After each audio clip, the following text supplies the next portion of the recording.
এখন নামাজ সমূহ দিয়ে মুফাসসিরগণ বুঝিয়েছেন যে 5 ওয়াক্ত নামাজের কথা বলেছেন। যেই মানুষেরা 5 ওয়াক্ত নামাজকে সঠিকভাবে আদায় করবে এবং নামাজের খেয়াল রাখবে, নামাজের সময়ের জ্ঞান তাদের ভিতরে রাখবে, ওই সমস্ত ব্যক্তিরাই হচ্ছে সফলকামী মুমিন। এখন আমরা কি করি?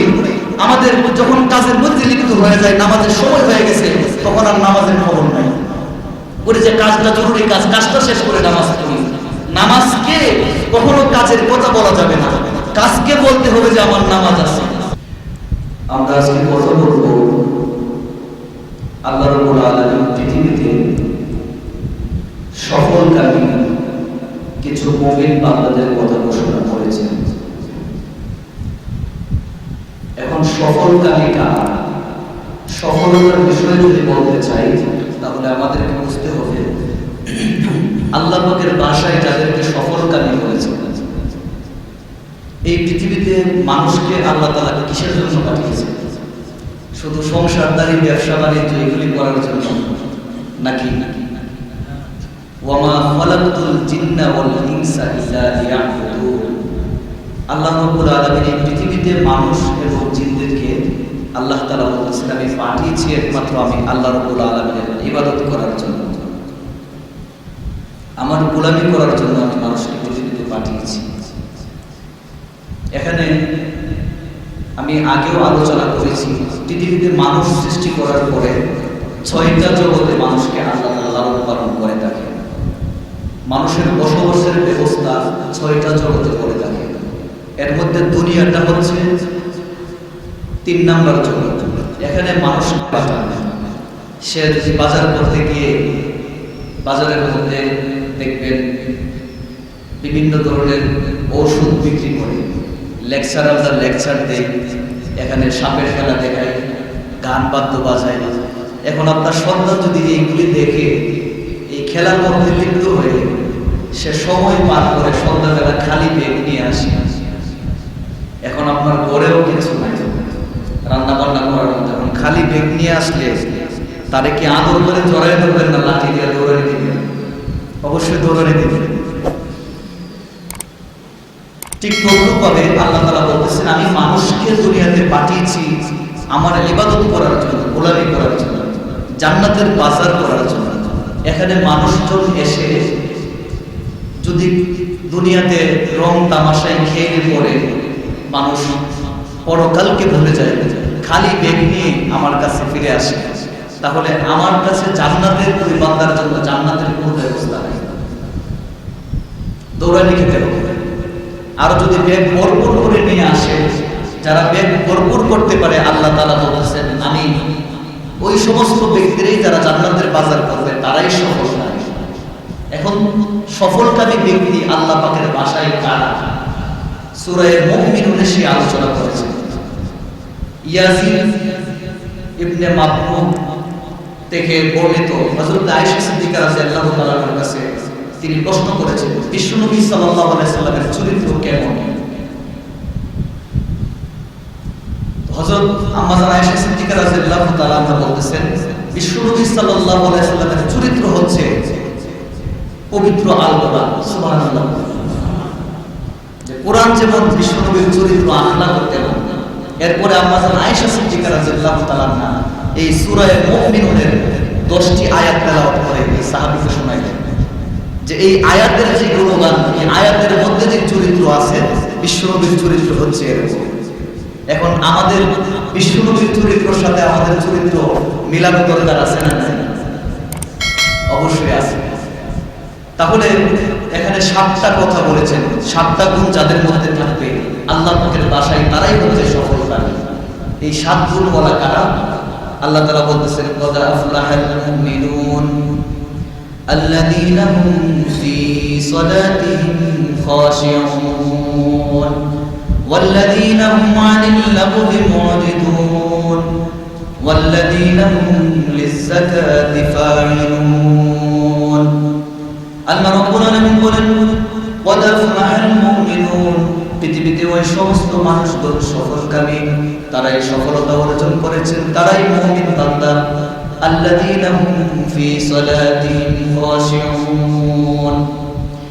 1 নম্বরে যেই সমস্ত মানুষ তাদের নামাজের মধ্যে খুশু খুজু আদায় করে বিনয় নম্রতার সহিত নামাজ পড়ে তারাই হচ্ছে মুমিন সফলকামী। এই খুশু খুজু, খুশু শব্দের আবিধানিক অথবা পারিভাষিক অর্থ হচ্ছে আপনার বিনয় নম্রতা অথবা স্থির করা। স্থির কি করা?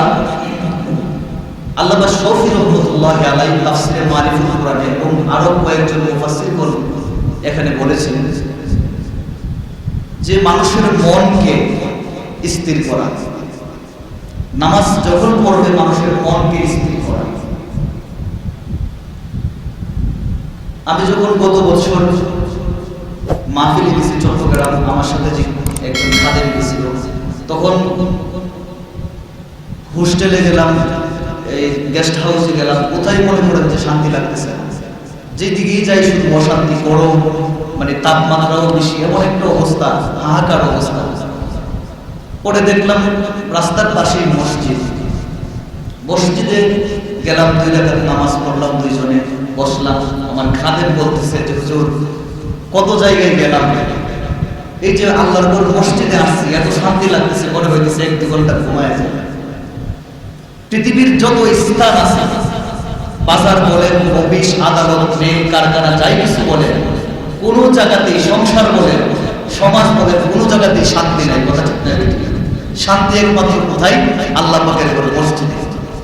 কিন্তু এই মসজিদে কিছু মানুষ যখন আসে, আসার পরে কোন সময় গেলে মসজিদ থেকে বের হয়ে যায়, তাড়াতাড়ি নামাজ পড়ে কোন সময় বের হয়ে যায়।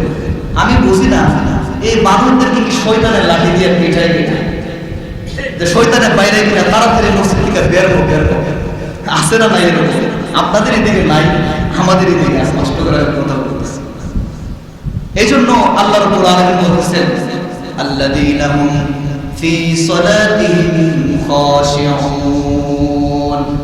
আল্লাহ রাব্বুল আলামিন বলেন, এই খাশিউনের ব্যাখ্যায় মুফাসসিরগণ বলেছেন যে নামাজের মধ্যে যখন মানুষ মসজিদে আসবে, আসার পরে তার অন্তরকে দৃঢ়স্থির করতে হবে। অন্তরকে মসজিদের ভিতরে, নামাজের ভিতরে মনোযোগ দিতে হবে। অন্তরকে স্থির করাই হচ্ছে খাশিউনের ব্যাখ্যা। দ্বিতীয় নম্বরে আমার মানুষের অঙ্গ প্রত্যঙ্গকে স্থির করা। অঙ্গ প্রত্যঙ্গ স্থির করা, অনেকেই দেখবেন নামাজে দাঁড়ায়া পা চুলকাইতেছে, মাথা চুলকাইতেছে। বিশ্বনবী সাল্লাল্লাহু আলাইহি সাল্লামের এক সাহাবী নামাজে দাঁড়ায়া দাড়ির মধ্যে খেলা করতেছে, দাড়ির মধ্যে হাতাইতেছে। নবীজি সাল্লাল্লাহু আলাইহি সাল্লাম বলতেছে যে তার ভিতরে খাশিউন নাই, তার ভিতরে খুশু নাই। নামাজ পড়লে কি নামাজ হইল না? আমি তো নামাজে দেখে দেখছি, হে মেসেজ দিতেছি, এইভাবে রূপ দিছি। তুমি যে নামাজ দেখে ওর নজরের নামাজ দেখলা, একটা মানুষ যদি নামাজের তাসবিহ তাহলিল হুকুম আহকাম বিধান পরিপূর্ণভাবে পালন করে, সে তো নামাজের ভিতরে টাকার উপরে কথা চিন্তা করার টাইম নেই। কথা ঠিক না? এজন্য আল্লাহ রাব্বুল আলামিন বলতেছেন قد أفلح المؤمنون الذين هم في صلاتهم خاشعون। আল্লাহ রাব্বুল আলামিনের মতে, আল্লাহ রাব্বুল আলামিনের ভাষায় ওই সমস্ত মানুষেরা সফলকামী, ওই সমস্ত মানুষেরা মুমিন যারা নাকি নামাজের মধ্যে বিনয় নম্রতা এবং খুশু আদায় করে। নামাজের ভিতরে এই খুশু দ্বারা আমরা 2টা বিষয় শিক্ষা গ্রহণ করলাম। 1 নম্বরে আমার মনকে দৃঢ়স্থির করতে হবে, দ্বিতীয় নম্বরে আমার অঙ্গ প্রত্যঙ্গকে দৃঢ়স্থির করে নামাজ পড়তে হবে। এটা হচ্ছে 1 নম্বর গুণ। দ্বিতীয় নম্বরে আল্লাহ রাব্বুল আলামিন বলেন ওয়াল্লাযীনা হুম লিয-যাকাতি ওয়াল্লাযীনা হুম আলা সালাওয়াতি الذين هم في صلاتهم خاشعون والذين هم عن اللغو معرضون। দ্বিতীয় নম্বরে ওই সমস্ত ব্যক্তিরাই সফলকামী, ওই সমস্ত ব্যক্তিরাই মুমিন যারা নাকি অনর্থক কথাবার্তা থেকে বিরত থাকে অথবা অনর্থক কাজকর্ম থেকে বিরত থাকে। এখন আমাদের অভ্যাস হচ্ছে আমরা এক জায়গায় যদি বসলেই গল্প গুজব শুরু করি, এতে কোনো সমস্যা নেই। কিন্তু এক জায়গায় বসার পরে এমুকের দুর্নাম, এমুকের নামে গীবত, এইগুলি আমরা একসাথে করতে থাকি। বিশেষ করে মা বোন যারা আছে, মা বোনদের এই চরিত্রটা খুব বেশি। কথা ঠিক না? এক তখন ইমুকের বাড়ির মহিলা কি করলো, এমুক বেটা কি করলো, এইগুলি নিয়ে সমালোচনা করে। এজন্য এই আয়াত থেকে স্পষ্ট বোঝাচ্ছেন যে আপনি যেই কথা আপনার প্রয়োজন, যেই কথা বলতে আপনার প্রয়োজনের ভিতরে পড়ে, যেই কথা বললে আপনার পরকালের নেকের ব্যবস্থা আছে, যেই কথা বললে ইসলামের উপকার হবে, যেই কথা বললে সমাজের উপকার হবে, রাষ্ট্রের উপকার হবে, পরিবারের উপকার হবে, সেই কথা আপনি বলবেন। আর যেই কথা বললে সোয়াবও হবে না, কিচ্ছু হবে না, হয়তো সেই কথা বলা যাবে না, সেই কাজও করা যাবে না। এটা হচ্ছে মুমিন বান্দাদের এবং সফলকামী ব্যক্তিদের 2 নাম্বার। 3 নম্বরে আল্লাহ রাব্বুল আলামিন বলেন ওয়াল্লাযীনা হুম লিয-যাকাতি ফাঈলুন। আল্লাহ রাব্বুল আলামিন বলেন যারা নাকি তাদের আল্লাহ পাকের দেওয়া সম্পত্তি থেকে এক অংশ শরীয়ত সম্মতভাবে নির্ধারিত অংশ আল্লাহ পাকের রাস্তায় ব্যয় করে, তারাই হচ্ছে মুমিন মুত্তাকিন। কিন্তু ফরজ যাকাতের কথা যত জায়গায় এসেছে আল্লাহ রাব্বুল আলামিন বলেন ওয়া আতুজ যাকাত ওয়া ইউতুজ যাকাত, কিন্তু এখানে লিজ যাকাতি ফাইলুন বলেছেন। লিজ যাকাতি ফাইলুন, ফাইলুন শব্দ দিয়ে কাজ সমূহকে বোঝানো হয়। ফাইল শব্দ হচ্ছে কাজ, আর ফাইলুন হচ্ছে বহুবচন, মানে কাজ সমূহ। এখানে আল্লামা শফি রহমাতুল্লাহ আলাইহি সহ আর কয়েকজন মুফাসসির, অধিকাংশ মুফাসসিরদের মত হচ্ছে যেখানে লিজ যাকাতি ফাইলুন দিয়ে যাকাতের কথা বোঝানোর পাশাপাশি বুঝিয়েছেন ফাল মানে কাজ সমূহ, মানুষের জীবনে যে কাজকর্ম রয়েছে সেই কাজের যাকাত। আমি যে ব্যবসা বাণিজ্য করছি, সংসারদারি করছি, আমি যে ইবাদত করছি, কর্মকার্য করছি, এইগুলির একটা যাকাত আছে না নাই? এইগুলির যাকাতকে ফাল শব্দটা এনেছেন, মানে আমার জীবনের সমস্ত কাজের একটা যাকাত রয়েছে। এই যাকাতটা হচ্ছে কি? আত্মশুদ্ধি। যে মানুষ হিংসা, ক্রোধ, অহংকার, লোভ, লালসা, জিনা, ব্যভিচারী, সেইগুলি থেকে মানুষ হেফাজত থাকার জন্য মানুষের আত্মশুদ্ধি করা দরকার। কথা ঠিক না বেঠিক? এই আত্মশুদ্ধি কি বলা হয়েছে? যে তোমার জীবনের যত কর্ম রয়েছে সমস্ত কর্মের সাথে আত্মশুদ্ধি করো এবং যাকাতের চিন্তা করো। তুমি যদি নেই ভাবে জিনা থেকে, ব্যভিচারী থেকে, হিংসা, অহংকার, ক্রোধ থেকে বেঁচে থাকো, তাহলে এখানেই তোমার লিজ যাকাতি ফাইলুন পূরণ হয়ে যাবে। কথা বুঝতে পারছেন কিনা? এরপর আল্লাহ রাব্বুল আলামিন বলেন ইল্লা আলা আজওয়াজিহিম আও মা মালাকাত আইমানুহুম ফাইন্নাহুম গায়রু মালুমিন। 4 নম্বরে সফলকামী ওই সমস্ত ব্যক্তি, মুমিন বান্দা ওই সমস্ত ব্যক্তি ইল্লা আলা ওয়াল্লাযীনা হুম লিফুরুজিহিম হাফিজুন, যারা কি তার নিজের লজ্জা স্থানকে হেফাজত করে। ইল্লা আলা আজওয়াজিহিম আও মা মালাকাত আইমানুহুম ফাইন্নাহুম গায়রু মালুমিন, যারা নাকি তাদের নিজেদের স্ত্রী এবং ক্রীতদাস, যেহেতু দাসের জমানা, দাসের সিস্টেম বাংলাদেশে এখন এই প্রথা নেই, সেজন্য এদিকে যাওয়ার দরকার নেই। আল্লাহ রাব্বুল আলামিন বলতেছেন যারা নাকি তাদের নিজেদের স্ত্রীদের প্রতি, নিজেদের স্ত্রীদেরকে ছাড়া অন্য কোনো পর নারীর প্রতি আকৃষ্ট হয়, অথবা জিনা করে, অথবা পরকীয়া করে, ইল্লা আলা আজওয়াজিহিম আও মা মালাকাত আইমানুহুম ফাইন্নাহুম গায়রু মালুমিন ফামান ইবতাগা ওয়ারাআ যালিকা ফাউলাইকা হুমুল আদুন। এই আয়াত থেকে সুন্দর কথা আল্লাহ রাব্বুল আলামিন বলছেন যে পর নারীদের প্রতি আকর্ষিত হওয়া, অথবা কোনো পুরুষ নারীদের প্রতি আকর্ষিত হওয়া, কোনো নারী পুরুষের প্রতি আকর্ষিত হওয়া, অথবা কোনো পুরুষ পুরুষের প্রতি, কোনো নারী নারীর প্রতি, অথবা কোনো পুরুষ অথবা নারী যদি হস্তমৈথুন করে, যেই পাপীর তার লজ্জা স্থানকে অবৈধভাবে ব্যবহার করে, ওই সমস্ত ব্যক্তিরা কখনো মুমিন বান্দাদের খাতায় নাম লেখাতে পারবে না। আর যারা নাকি তাদের লজ্জা স্থানকে সমস্ত জিনা থেকে, পরকীয়া থেকে, হস্তমৈথুন থেকে, এই সমস্ত কার্যকলাপ থেকে তাদের লজ্জা স্থানকে হেফাজত করবে, ওই সমস্ত ব্যক্তিরাই হবে মুমিন আর সফলকামী। এরপর আল্লাহ রাব্বুল আলামিন বলেন ওয়াল্লাযীনা হুম লিআমানাতিহিম ওয়া আহদিহিম রাউন, যারা নাকি ষষ্ঠ নম্বরে যে সমস্ত মানুষ তাদের আমানত এবং প্রতিশ্রুতি দিয়ে প্রতিশ্রুতি রক্ষা করে তারাই হচ্ছে মুমিন এবং সফলকামী। কিন্তু আমরা দেখি কি আমাদের সমাজের যে পরিস্থিতি, আমাদের যে অবস্থা, প্রতিশ্রুতি দেয় কিন্তু প্রতিশ্রুতি ঠিক থাকে না। অনেক মানুষ প্রতিশ্রুতি দেয়, এই যে আমানতের কথা, গত সপ্তাহে আমরা আমানত সম্পর্কে নির্বাচন নিয়ে কথা বলেছিলাম, হয়তো শেষ করতে পারিনি। মানুষকে প্রতিশ্রুতি দিয়ে প্রতিশ্রুতি ভঙ্গ করা খুব খারাপ বিষয়। আপনি যদি কাউকে কিছু নাই দিতে পারেন, নাই করতে পারেন, না করে দিবেন, সে সাময়িকভাবে কষ্ট পাবে। কিন্তু একটা মানুষকে আশ্বাস দিবেন, ভাই তোমার চাকরি দিয়ে দিব, তোমাকে এমন কাজ করে দিব, আমি যদি মেম্বার হতে পারি, চেয়ারম্যান হতে পারি, এই রাস্তা ফাঁকা করে দিব, এলাকায় মসজিদ 5 তলা করে দিব, এরকম প্রতিশ্রুতি দেয় কি দেয় না। এরপরে নির্বাচনের পরে দেখা যায় এই চেয়ারম্যানকে আর খুঁজে পাওয়া যায় না। জন্ম নিবন্ধনের গানের জন্য পরিষদে গিয়ে 2 দিন 3 দিন 5 দিন ঘুরতে হয়, চেয়ারম্যানের দেখা পাওয়া যায় না। ভুল বলছি না সঠিক কথা, রাইট কিনা? পরিস্থিতিটা কিন্তু এরকম। প্রতিশ্রুতি দেয় অনেক কিছু করবে, কোনো সমস্যা নেই, কিন্তু পরে নির্বাচিত হওয়ার পরে তাদেরকে আর খুঁজে পাওয়া যায় না। জনগণ হয়রানিতে শিকার হয়ে গেছে। এরকম ভাবে বহু ধরনের প্রতিশ্রুতি, মানুষকে ওয়াদা দিয়ে ওয়াদা ভঙ্গ করা, মানুষের আমানতের খেয়ানত করা। এই আমানত শুধু নির্বাচন না, আপনার অধীনে, আপনার অধীনস্থ আপনার ভাই মারা গেছে, আপনার ভাইয়ের যে সম্পত্তি আছে, আপনার ভাইয়ের সম্পত্তি আপনার বাতিজা বাতিজিকে আপনি বুঝিয়ে দিতে হবে। শুধু তাই না, আপনার নিজের সম্পত্তি। আমাদের সমস্যা হচ্ছে এই সমাজে মেয়েকে অনেক টাকা পয়সা ভেঙে বিয়ে দিয়ে দিলে শেষ, এরপরে মেয়ের প্রতি আর আমাদের কোনো দায়িত্ব নাই। কিন্তু আপনার সম্পত্তি দেখে আপনার সন্তান যেটুকু পরিমাণ পাবে, শরীয়ত সম্মতভাবে মেয়ের জন্য নির্ধারিত করা আছে, সেও আপনার সন্তান সম্পত্তি থেকে ভাগিদার হবে। কথা ঠিক না ঠিক?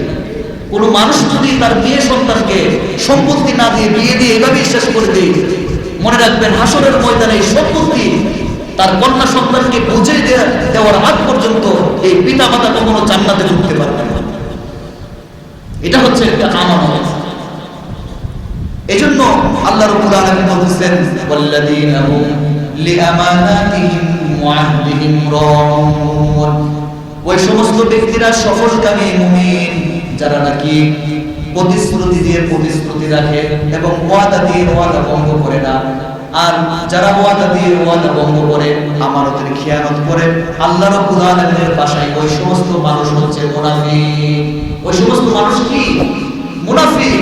মুনাফিক আল্লাহ পাকের দৃষ্টিতে, আল্লাহ পাকের কাছে মুনাফিকের স্থান কোথায় শুনেন?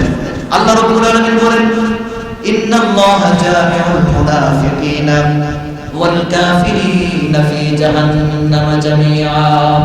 রব্বুল আলামিন বলেন, অবশ্যই নিশ্চয় আমি আল্লাহ জামিউল মুনাফিকিনা ওয়াল কাফিরিন, মুনাফিক এবং কাফেরদেরকে জাহান্নামের মধ্যে একত্রিত করব। তাহলে আল্লাহ রাব্বুল আলামিন এখানে কাফেরের আগে মুনাফিকদের নাম ঘোষণা করেছেন। এর মানে কাফেরদের চেয়ে মুনাফিক আরো ভয়ঙ্কর, ভয়াবহ। কথা ঠিক না ঠিক? আল্লাহ রাব্বুল আলামিন বলেন, ইন্নাল মুনাফিকিনা ফিদ দারকিল আসফালি মিনান নার ওয়া লান তাজিদা লাহুম নাসীরা। জাহান্নামের মধ্যে মুনাফিকদের জন্য একেবারে সর্বনিম্ন নিম্নতরের স্থান জাহান্নাম, নাহার নামক জাহান্নামের ব্যবস্থা করে রেখেছি। আর দুনিয়াতে ওয়ালান তাজিদা লাহুম নাসীরা, এই মুনাফিকদেরকে আমি আল্লাহ পাকের পক্ষ থেকে এবং দুনিয়ার কোনো মানুষ সহযোগিতা করার জন্য আসবে না। এজন্য মুনাফিক বড় মারাত্মক। আজকে আমরা বাংলাদেশে শুধু নয়, সারা বিশ্বে যদি তাকাই, মুসলমানরা অবহেলিত, লাঞ্ছিত মুসলমানরা জায়গা জায়গায় মাইর খাচ্ছে। এজন্য কিন্তু কাফের মুশরিক ইহুদি নাসারারা দায়ী নয়, এর জন্য দায়ী একমাত্র আমরা মুসলমানরা নিজেরাই। কথা ঠিক না বেঠিক? আজকে মুসলমানরা মুনাফিকি করে মুসলমানদেরকে জেল হাজতে ঢুকাচ্ছে, আলেমদেরকে নির্যাতিত করছে। আজকে মুসলমানরা মুনাফিকি করে মুসলমানদেরকে মাইর খাওয়াচ্ছে। কিসের জন্য? দুনিয়ার সাধারণ পদের জন্য, সাধারণ কিছু অর্থের জন্য, দুনিয়ার স্বার্থ হাসিল করার জন্য। এই জন্য মুনাফিক হইতে সাবধান। মুনাফিক বড় ভয়াবহ মারাত্মক বিষয়। এই মুনাফিক থেকে সাবধান হতে হবে, মুনাফিক হওয়া যাবে না। আর মুনাফিকের চরিত্র যদি বর্ণনা করি, আজকে আমার বিষয়, এখানে আলোচ্য বিষয় শেষ করতে পারবো না। মুনাফিকের চরিত্র আমি কোরআন শরীফ এবং হাদিস থেকে গবেষণা করে প্রায় 27টা চরিত্র বের করছি মুনাফিক। ইসলামের দৃষ্টি থেকে 27টা চরিত্র যাদের, তারা হচ্ছে মুনাফিক। এর মধ্যে যারা প্রতিশ্রুতি দিয়ে কথা রাখে না তারা হচ্ছে মুনাফিক। যে মানুষেরা ওয়াদা দিয়ে ওয়াদা ভঙ্গ করে আমানতের খেয়ানত করে তারা হচ্ছে এক ধরনের মুনাফিক। এই যে সামনে আসছে নির্বাচন, এই ভোট, আমি গত সপ্তাহে কথা বলেছিলাম, আল্লাহ রাব্বুল আলামিন বলতেছেন ইন্নাল্লাহা ইয়া'মুরুকুম আন তু'আদ্দুল আমানাতি ইলা আহলিহা ওয়া ইযা হাকামতুম বাইনান নাসি আন তাহকুমু বিল আদল ইন্নাল্লাহা নি'মা ইয়া'iযুকুম বিহি ইন্নাল্লাহা কানা সামিআন বাসীরা। আল্লাহ রাব্বুল আলামিন বলেন ইন্নাল্লাহা, নিশ্চয় আমি আল্লাহ, ইয়া'মুরুকুম, তোমাদেরকে নির্দেশ করছি, আন তু'আদ্দুল আমানাতি ইলা আহলিহা, যে তোমাদের আমানতের প্রাপ্য যে গ্রাহক আছে তাদের কাছে তোমাদের আমানত পৌঁছে দাও। ওয়া ইযা হাকামতুম বাইনান নাসি আন তাহকুমু বিল আদল ইন্নাল্লাহা নি'মা ইয়া'ইযুকুম বিহি। আল্লাহ রাব্বুল আলামিন বলেন এরপরের আয়াতের অংশ বলেন, এবং তোমরা যখন বিচার কার্যালয় শুরু করবে, এটা হোক দুনিয়ার আদালত, এটা হোক পারিবারিক সামাজিক, এটা হোক রাষ্ট্রীয়, যখন তোমরা সেই স্থানে গিয়ে বিচার কার্যালয় শুরু করবে তখন অবশ্যই ন্যায়সঙ্গতভাবে তোমাদের বিচার কার্যালয় সম্পন্ন করবে। এর মানে আল্লাহ তাআলা এই আয়াতটা নাযিল হয়েছে কাবা শরীফের চাবি সংক্রান্ত বিষয়ে, কিন্তু অধিকাংশ মুফাসসিরগণ এই আয়াত, আপনারা দেখেন তাফসীরে মারিফুল কোরআন আনেন, আমি মারিফুল কোরআন নিয়ে কালকে স্টাডি করে এসেছি, তো মারিফুল কোরআন আল্লামা শফি রহমাতুল্লাহ আলাইহি করেছেন, এবং আরো তাফসীরে কাবীর, তাফসীরে ফিজিলালিল কোরআন, কয়েকটা তাফসীরে মুফাসসিরগণ উঠিয়েছেন যে এই আয়াতটা কাবা শরীফের চাবি সংক্রান্ত হলেও আল্লাহ তাআলা যেহেতু এর পরে এই বিচার প্রতিষ্ঠা করার কথা তুলেছেন, এই জন্য অবশ্যই এটা নির্বাচনের কথাকে এখানে তুলে ধরা হয়েছে বর্তমান প্রেক্ষাপটে। কারণ সমাজের এই বিচার প্রতিষ্ঠা করে কারা? যারা নাকি নির্বাচিত হয়ে মেম্বার, চেয়ারম্যান অথবা সমাজের পদবিতে আর যাই, কথা ঠিক না বেশি। এই বিচার প্রতিষ্ঠা করতে গেলে আপনাকে কি করতে হবে? আমানতের দিকে লক্ষ্য রাখতে হবে। এখন আমরা নির্বাচন আসলে 5 টাকা দিয়ে একটা চা খাওয়াইলে আমরা ওই মানুষের কথা বলি। যদি আপনাকে 500 টাকা নোট দেয়, নির্বাচন দেখা গেছে নির্বাচনের আগে এবং বাইয়ের পক্ষে বিশাল জোয়ার উঠছে, কিন্তু নির্বাচনের আগের রাত পরে দেখা যায় ইমাম বাইয়ের পক্ষে কোনো ভোটই নাই। কি হয়েছে? আগের দিন রাত্রে ঘরে ঘরে কাম পাঠায় গেছে। কাম বুঝার তো কথা, এই কাম পাঠায় দিছে এই 500 টাকা 1000 টাকা দিয়ে তার যে আমানত, তার যে ঈমান, সেটা বিক্রি করে দিছে 1000 টাকা দিয়ে, 500 টাকা দিয়ে। নাউজুবিল্লাহ। এটা কোনো মুমিনের চরিত্র হতে পারে না, এটা কোনো মুসলমানের চরিত্র হতে পারে না। 500 টাকার বিনিময়ে যে আপনি ভোট বিক্রি করলেন, ওই ব্যক্তিটা নির্বাচিত হওয়ার পরে কিভাবে আপনাকে আপনার সেবা করবে? কারণ আপনার কাছে তো ভোট কিনে ক্রয় করে নিয়েছে। সে তো তার মন করার মধ্যে এলাকার রাস্তা এসেছে, এলাকার ব্রিজ এসেছে, মনে করেন 3 বছর পরে মানে লোকজন অ্যাসাইনমেন্ট এসে দেখে এলাকার রাস্তা নাই। 3 বছর আগে রাস্তা ব্রিজ বাজে হয়েছে, নেতাই ব্রিজ খায় গেছে। কারণ সে ভোট টাকা দিয়ে কিনে লক্ষ টাকা খরচ করে নির্বাচিত হয়েছে, তার এই টাকা তো উঠাইতে হবে। পরিস্থিতি কিন্তু এরকম হয়ে গেছে। যদি আল্লাহর কোরআনের পক্ষে মানুষ কাজ করতো, ইসলামের বিধান মতে মানুষ কাজ করতো, তাহলে দেশ উন্নত হইতো, নেতা উন্নত হইতো, জাতি উন্নত হইতো, মানুষ উন্নত হইতো। কথা ঠিক না বেঠিক? যদি মানুষ ন্যায়সঙ্গতভাবে সঠিক ব্যক্তিকে ভোট দিত, সঠিক ব্যক্তিকে নির্বাচিত করতো, তাহলে মানুষ হয়রানির শিকার হইতে হতো না। এই জন্য আমি গত সপ্তাহে বলেছিলাম ভোট কাকে দিব।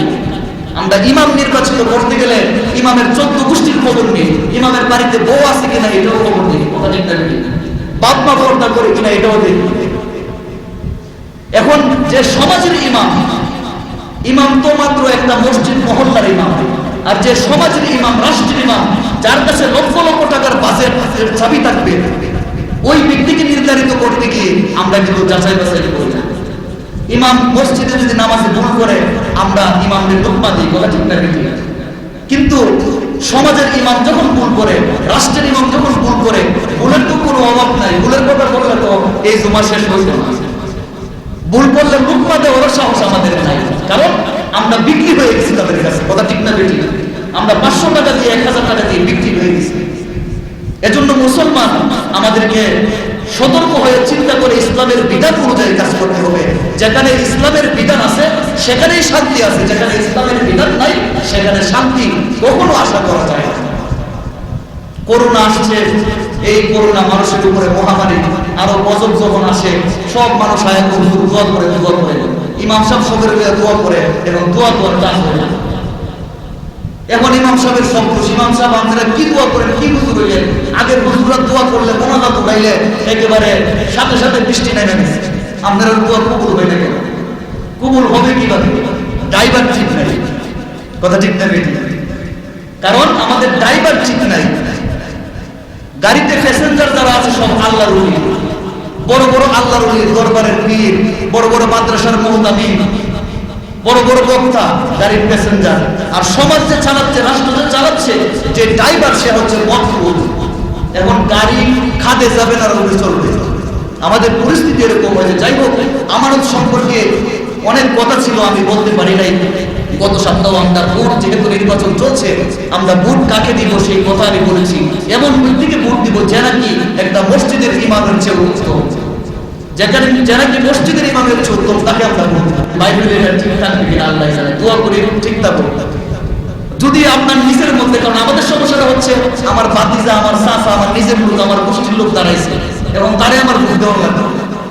তারে যদি ভোট দিতে হয় তাহলে আমি বিকল্প চিন্তা, বিকল্প পরামর্শ আপনাদেরকে দিচ্ছি। বিকল্প পরামর্শ, আপনার ভাতিজা যদি নির্বাচন করে, তাকে আপনি বলবেন যে তুমি যদি নির্বাচন করো, আমার ইমানি দায়িত্ব হচ্ছে তোমার সাথে আমার শর্ত সাপেক্ষ আছে। শর্ত সাপেক্ষ কি? তুমি নির্বাচিত হওয়ার পরে নামাজ পড়তে হবে, নামাজ সমাজ প্রতিষ্ঠিত করতে হবে। ইসলামের বিরুদ্ধে কখনো কথা বলা যাবে না, ইসলামের পক্ষে কাজ করতে হবে। যদি তুমি থাকো এই কথার ভিতরে, তাহলে আমি তোমাকে ভোট দেব। আমার ইসলাম তোমাকে ভোট দেওয়ার জন্য জায়েজ হালাল করেছে। আর যদি এই কথার ভিতরে ওয়াদাবদ্ধ না থাকে, তাহলে আপনার বংশ বড়, আপনার বাতিজা বড় না, আপনার ইসলাম বড় হবে। ইসলাম অবশ্যই ইসলামকে মানতে হবে। আর ইসলাম না মেনে, ইসলামকে অমান্য করে যদি আপনি ভোট দিতে পারেন, শান্তি কখনো আশা করা যায় না। যাই হোক, যে কথা বলেছিলাম, আল্লাহ রাব্বুল আলামিন বলতেছেন ওয়াল্লাযীনা হুম লিআমানাতিহিম ওয়া আহদিহিম রাউন। ষষ্ঠ নম্বরে ওই সমস্ত ব্যক্তিরা সফলকামী, ওই সমস্ত ব্যক্তিরা মুমিন যারা নাকি প্রতিশ্রুতি দিয়ে এবং ওয়াদা দিয়ে ওয়াদা রক্ষা করে, আমানতের খেয়ানত করে না, ওই সমস্ত ব্যক্তিরাই হচ্ছে সফলকামী মুমিন। ওয়াল্লাযীনা হুম আলা সালাওয়াতিহিম ইউহাফিজুন। আল্লাহ রাব্বুল আলামিন বলেন সপ্তম নম্বরে ওই সমস্ত ব্যক্তিরা সফলকামী যারা নাকি তাদের নামাজের প্রতি, সময়ের প্রতি খেয়াল রাখে, নামাজের প্রতি যারা সচেতন। আলা সালাওয়াতিহিম, এখানে বহু বছর দিয়েছেন।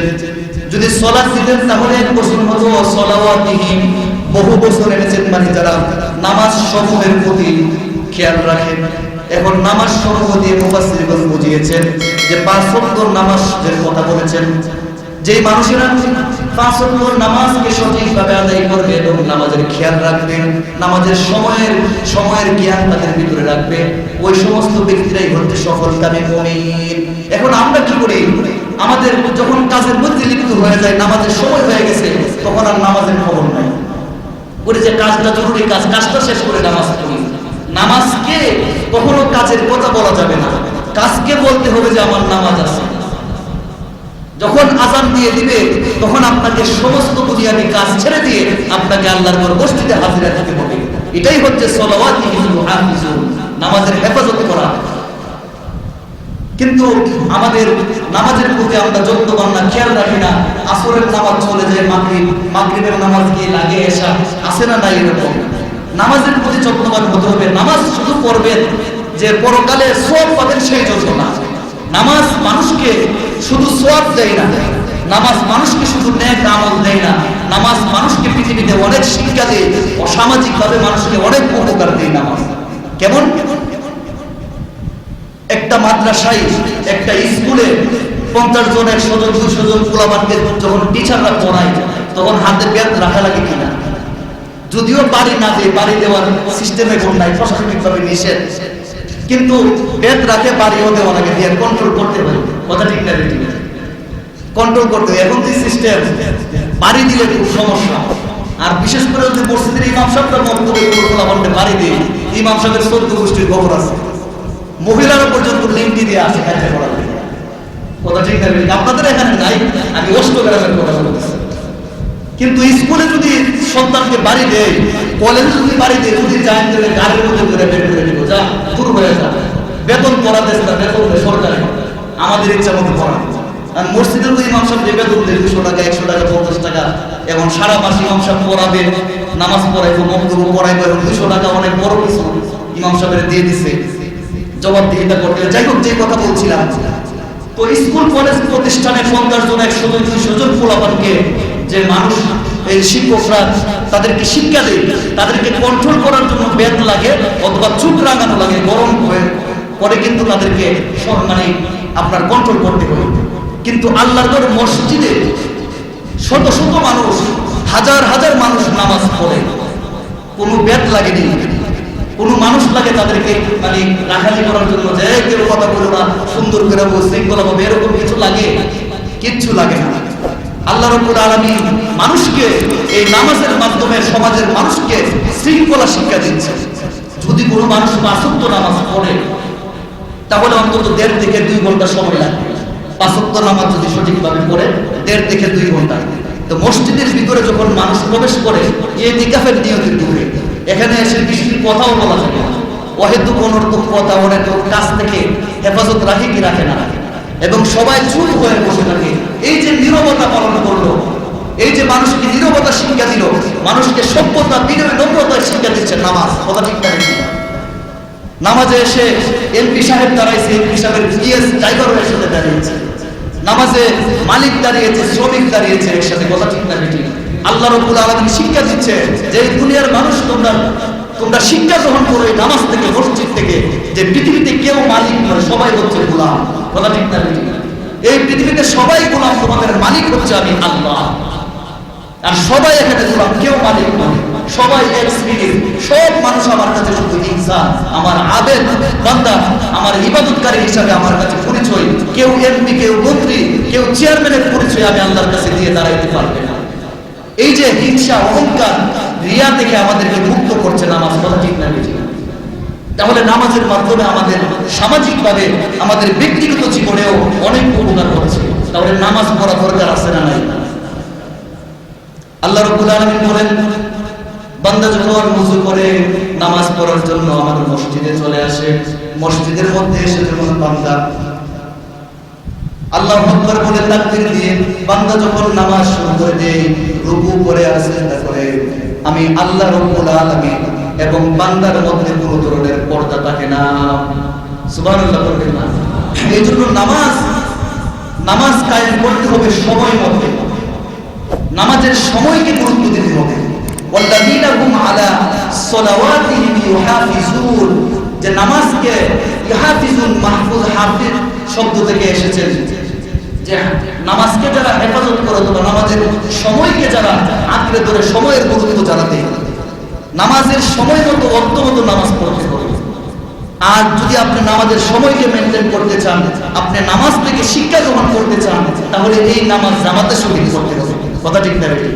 ঘরে যদি নামাজ পড়েন, এই নামাজটা আপনার ফরজ ইবাদত পালন হইল, সওয়াব পাইলেন। কিন্তু মসজিদে এসে যদি জামাতের সাথে নামাজ পড়েন, তাহলে আপনি সামাজিকভাবে, আপনার ব্যক্তিগতভাবে এবং সামাজিকভাবে অনেক উপকার আপনার জীবনে হচ্ছে। আপনাকে বিনয় নম্রতা শিক্ষা দিচ্ছে, সভ্যতা শিক্ষা দিচ্ছে, আপনার ভিতরের অহংকার দূর করছে এই নামাজের মাধ্যমে। এই 7টা গুণ আল্লাহ রাব্বুল আলামিন বলতেছেন, এই 7 গুণ যাদের ভিতরে থাকবে, উলাইকা হুমুল ওয়ারিসুন, তারা হচ্ছে ওয়ারিসদার। একটা হচ্ছে মালিকানা, একটা হচ্ছে ওয়ারিসদার। আপনি যদি জমির মালিক হন, এই জমি যদি অন্য জনের ডাবল টাকা দিয়ে কিনে, তাহলে এই জমির মালিক সে হয়ে যাবে। কথা ঠিক না? আর ওয়ারিস কাকে বলে? বাবার সম্পত্তি সন্তান পাবে, এখন সন্তানের জায়গায় অন্য জনের সন্তান এসে দাবি করলে পাবে। এর মানে মালিকানা থেকে ওয়ারিসদারের গ্যারান্টি বেশি। কথা ঠিক না? আল্লাহ এই আয়াতে বলতেছেন, যাদের ভিতরে এই 7টা গুণ থাকবে তারা শুধু সফলকামী নয়, উলাইকা হুমুল ওয়ারিসুন, তারা ওয়ারিসদার। কিসের ওয়ারিসদার? আল্লাযীনা ইয়ারিসুনাল ফিরদাউস, জান্নাতের ভিতরে সবচেয়ে উত্তম যে জান্নাত, জান্নাতুল ফিরদাউস, যে দোয়া আমরা সবসময় করি, আল্লাহ জান্নাতুল ফিরদাউসের সাথে সম্পর্ক করে দাও। আল্লাহ বলতেছেন তারা ওয়ারিসদার, উলাইকা আল্লাযীনা ইয়ারিসুনাল ফিরদাউস, আমার জান্নাতুল ফিরদাউসের ওয়ারিসদার তারা। সুবহানাল্লাহ। মালিকানা নয়, ওয়ারিস আল্লাহ বলেছেন, গ্যারান্টি দিয়েছেন। আল্লাযীনা ইয়ারসুনাল ফিরদাউস হুম ফিহা খালিদুন, আল্লাহ বলছেন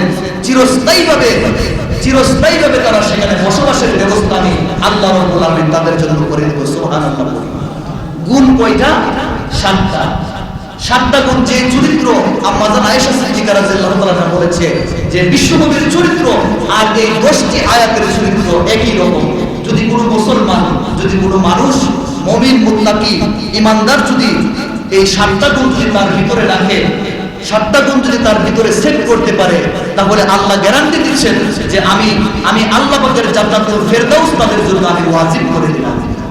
আল্লাহ রাব্বুল আলামিন যে কথাগুলি বলেছে আমি গুনাহগার এবং আমাদের সকলকে আলোচনার পরে আমল করার তৌফিক দিন। সকলে করি আমিন। ওয়া আখিরু দাওয়ানা আলহামদুলিল্লাহি রাব্বিল আলামিন।